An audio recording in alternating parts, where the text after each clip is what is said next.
오늘 우리에게 주시는 하나님의 말씀은 시편 37편 12절에서 26절까지 말씀입니다. 12절 악인이 의인치기를 꾀하고 그를 향하여 그의 일을 가는도다. 그러나 주께서 그를 비웃으시리니 그의 날이 다가옴을 보심이로다. 악인이 칼을 빼고 활을 당겨 가난하고 궁핍한 자를 엎드러뜨리며 행위가 정직한 자를 죽이고자 하나 그들의 칼은 오히려 그들의 양심을 찌르고 그들의 활은 부러지리로다. 아멘. 악인이 의인치기를 꾀하고 이를 갈고 있습니다. 그러나 주께서 비웃으시는 것은 악인들의 최후를 알기 때문이죠. 어제 본문처럼 악인들이 처음에는 잘 되는 것 같지만 결국은 다 망합니다. 지금 그것을 말씀하고 있는 거죠. 그 다음 악인들이 칼과 활로 가난하고 궁핍한 자를 노리고 정직한 자를 죽이고자 하는데 걱정할 필요가 없는 것은 그들의 칼이 그들의 양심을 찌르게 되고 그들의 활이 부러지기 때문이라고 합니다. 위 구절에서 그들의 칼이 그들의 양심을 찌른다고 했는데 이게 무슨 뜻일까요? 악인들이 자신들의 잘못을 깨닫게 된다는 뜻입니다. 자신들의 잘못을 모르고 죄를 지었지만 마지막에는 자신들이 얼마나 잘못했는가를 깨닫게 하신다는 거죠. 하나님께서.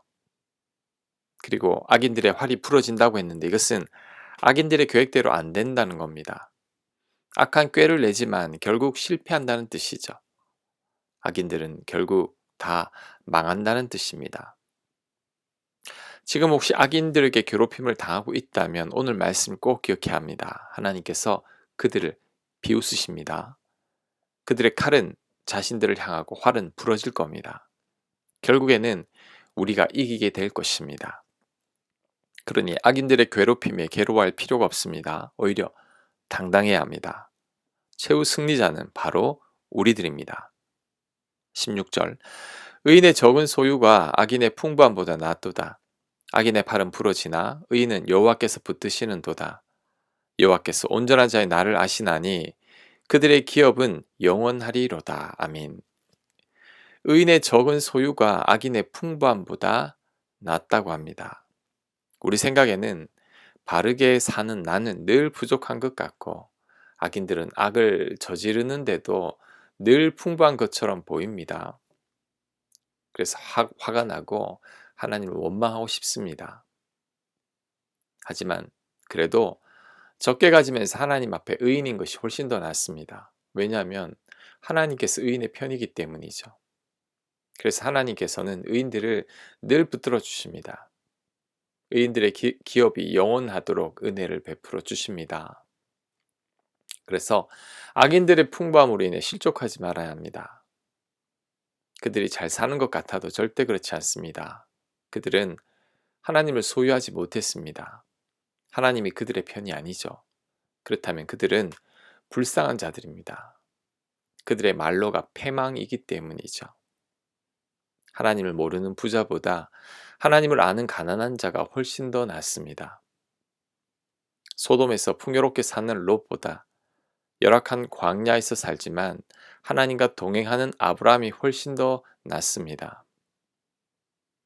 세상에서 떵떵거리면서 첫날을 사는 것보다 하나님 성전 문지기로 하루 사는 게 훨씬 더 복입니다.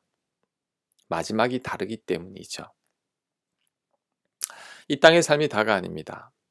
악인들은 이 땅의 삶이 전부인 것처럼 살아가는데 그것은 어리석어서 그렇죠. 좀 부족해도 하나님과 함께하는 삶이 가장 복된 삶입니다.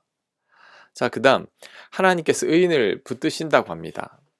그렇다면 의인들은 절대 넘어지지 않을 겁니다. 실족하는 일이 없을 겁니다. 하나님이 붙드시기 때문이죠. 스스로의 지난 삶을 돌아보십시오. 실족해서 넘어질 뻔한 적이 많았을 겁니다. 하지만 돌이켜보면 완전히 넘어진 적은 없었습니다. 넘어져서 못 일어난 적은 없죠. 왜냐하면 하나님께서 우리를 붙드셨기 때문입니다.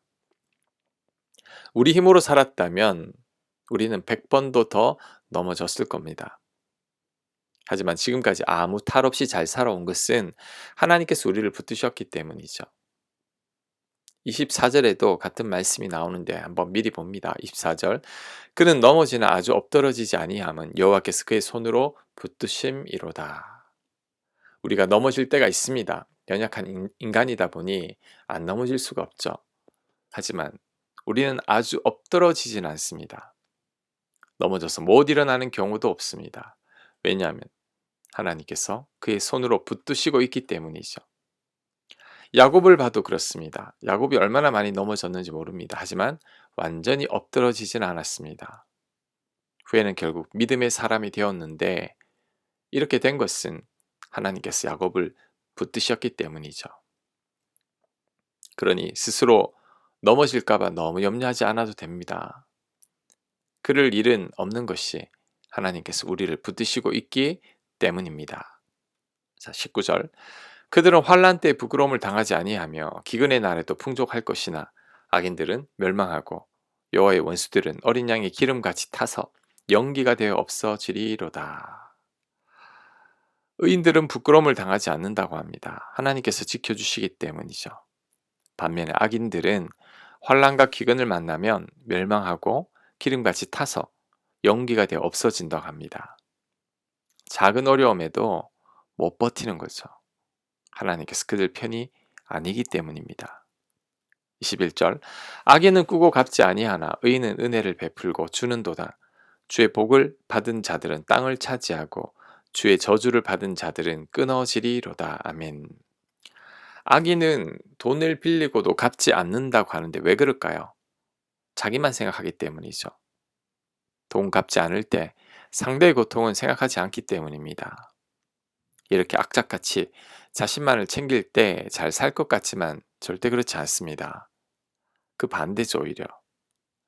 이어지는 구절에서 그것이 잘 나타납니다. 의인은 은혜를 베풀고 주기만 합니다. 우리 생각에는 베풀고 주기만 하면 손해가 아닐까라고 생각할 수 있겠지만 그렇지 않습니다. 왜냐하면 하나님께서 다 채워주시기 때문이죠. 하나님께서 의인들이 다 땅을 차지할 수 있도록 은혜를 베풀어 주시기 때문입니다. 하지만 악인들은 땅에서 끊어진다고 합니다. 왜냐하면 자기만 생각하기 때문이죠. 자기만 생각하는 자들은 얼마 가지 못합니다. 당장은 잘 사는 것 같겠지만 마지막에 가보면 남아있는 자들이 한 명도 없습니다. 그러니 우리는 우리의 실속만을 너무 챙기면 안 됩니다. 말씀을 믿고 은혜를 베풀어 주는 자가 되어야 합니다. 그럴 때 결국은 우리가 땅을 다 차지하게 될 것입니다. 23절.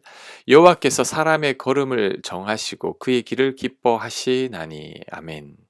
자, 23절의 의미는 하나님께서 어떤 사람의 길을 기뻐하신다면 그 길을 지켜주신다는 뜻입니다. 그가 어떤 길을 가도 지켜주신다는 뜻입니다.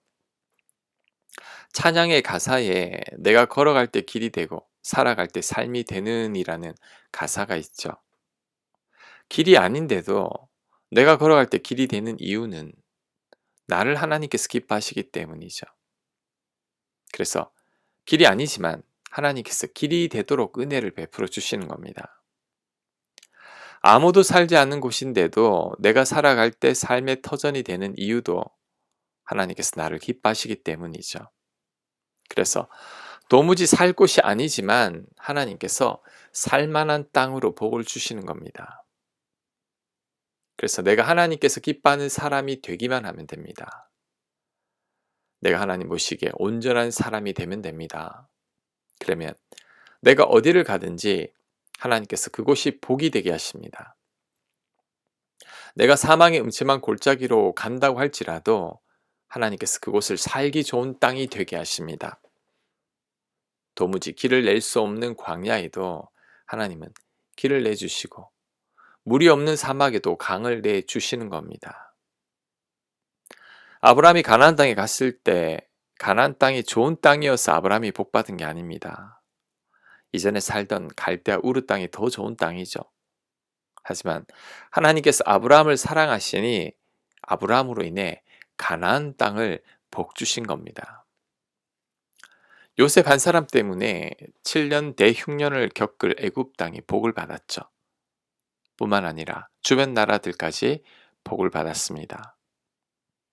결국 복받을 만한 땅이 있는 게 아니라 복받을 만한 사람만 있는 겁니다. 내가 복받을 만한 사람이 되면 됩니다. 그러면 내가 사는 땅도 복을 받고 나로 인해 내 곁에 있는 사람들도 복을 받습니다. 제가 교회를 처음 시작할 때 좋은 땅을 찾기 위해 오랫동안 기도했습니다. 어디서 교회를 시작해야 할지를 하나님께 간절히 기도했는데 그때 하나님께서 주신 감동은 제가 복받을 만한 사람이 먼저 되라는 겁니다. 제가 복받을 만한 사람이 되면 제가 어디를 가든지 하나님께서 복을 주신다는 마음이었습니다. 하나님께서 아브라함에게도 복받을 만한 땅으로 가라고 말씀하지 않으셨습니다. 아브라함이 복이 되라고 말씀하셨습니다. 창세기 12장 2절입니다. 내가 너로 큰 민족을 이루고 내게 복을 주어 네 이름을 창대케 하리니 너는 복이 될지라. 우리가 먼저 복이 되어야 합니다. 그러면 다 되는 거죠. 내가 복이 되면 내가 어디를 가든지 나로 인해 내 주변이 복을 받게 될 것입니다. 그 예가 이어지는 구절에도 나오죠. 25절 내가 어려서부터 늙기까지 의인이 버림을 당하거나 그의 자손이 걸식함을 보지 못하였도다. 그는 종일토록 은혜를 베풀고 꾸어주니 그의 자손이 복을 받는도다. 아멘. 다윗은 어려서부터 늙기까지 의인이 버림을 당하거나 그의 자손들이 걸식하는 것을 보지 못했다고 합니다. 왜냐하면 의인이 종일토록 은혜를 베풀고 나누어 주기 때문이죠. 그런데 이런 삶을 하나님께서 기뻐하십니다. 그래서 하나님께서 그가 복이 되게 하신 거죠. 그러니 그 자손들까지 덩달아 복을 받는 겁니다. 아브라함으로 인해 자손들이 복을 받은 것처럼 하나님께 인정받는 의인이 되어서 그 자손들도 복을 이어서 받게 된 것입니다. 그렇다면 우리가 먼저 복받을 만한 사람이 되어야 합니다. 그러기 위해서는 하나님께서 기뻐하시는 의인이 되어야 합니다. 그럴 때 우리로 인해 우리 자손들도 복을 받게 될 것입니다. 아멘. 하나님, 우리가 먼저 복이 되게 하옵소서.